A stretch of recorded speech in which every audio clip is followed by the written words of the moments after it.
South Africa's state-owned port and rail logistics company Transnet and labor unions made today in the latest efforts to end a strike over wages that's progressively slowing the flow of goods in and out of Africa's most industrial economy.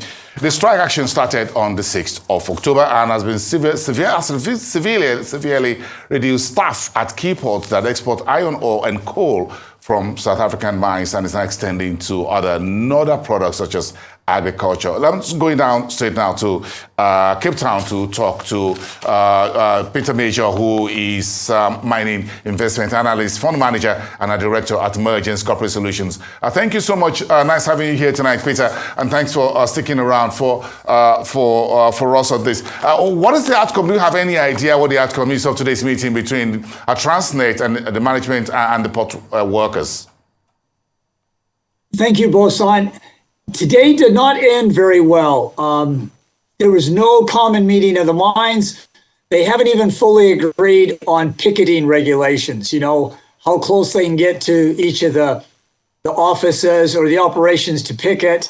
And although the government raised its offer to about 5%, the unions, the only way they budged is they said, we have to have double digit. Now, does double digit mean they've come down from 13 to 11 or 10.5, but they keep saying double digit, and the government really can't afford even 5%. So I can't see how it's going to get over 6. It just can't do it. This is a perfect storm. We've had serious problems building on Transnet for many years now, and it's really as bad as it's ever been on Transnet. We all know we've had serious problems on Eskom. Thank heavens Eskom isn't on strike right now. But yes, Transnet controls the arteries of the country, the ports, that's imports as much as exports.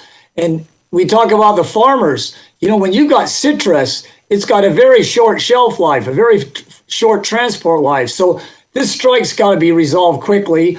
It could go to forced arbitration, and then the strikers have to bend a little bit. Otherwise, they just could be retrenched. But as we all know, strikes in South Africa get violent very quickly. They get destructive very quickly. So there's no real bright spots on the horizon right now, but it is early days. Okay, so if we are to the strike action by Transnet workers with the problem with Eskom, how tough are things for South Africa's economy right now? A country, Africa's leading economy when it comes to coal and iron and other Kumba iron or others would see a lot of a cramp in terms of production and being able to get things out there. How tough are things right now?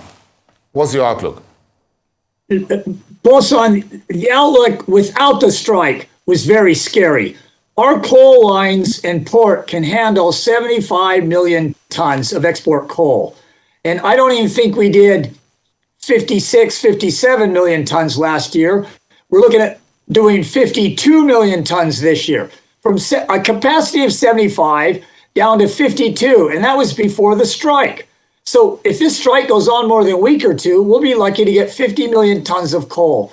Now, these are on extremely high coal prices. I mean, multiples.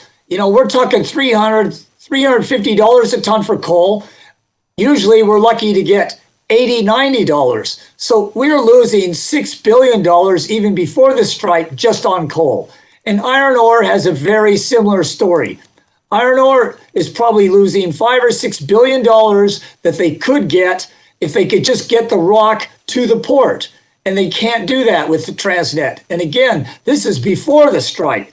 So if the iron ore miners are going to be $6 billion down from where they could be, coal is $6 billion down where it could be, and that's with no strike. So it'll get worse if this strike goes on even more than a week. All right, thank you so much, Peter Major. We'll be touching down with you over the next few days to find out how these negotiations is going on and hope everyone has the best time down there. Thank you so much, Peter Major, in mining investment analyst, fund manager, and of course, the director at Emergence Corporate Solutions out of Cape Town.